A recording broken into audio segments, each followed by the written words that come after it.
aming YouTube channel. For today's video, magluluto tayo ng creamy pork hotdog. Itong recipe na to ay recipe ni nanay at ito yung favorite ng family namin na niluluto ni nanay. So, ngayon, isi-share ko yun sa inyo kung paano lutuin. Sobrang dali lang yan lutuin. At the same time, sobrang sarap ng recipe to. So, without any further ado, let's start!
So, di ba guys, sobrang dali niya lang lutuin at alam kong magugustuhan din to ng iba pang family members nyo.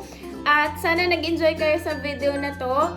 And of course, kung nagustuhan nyo ang video na to, don't forget to give this a thumbs up, subscribe to my channel, and click the notification bell para updated kayo every time nagpo-post ako ng bagong video. And of course, don't forget to spread love, not hate. Bye!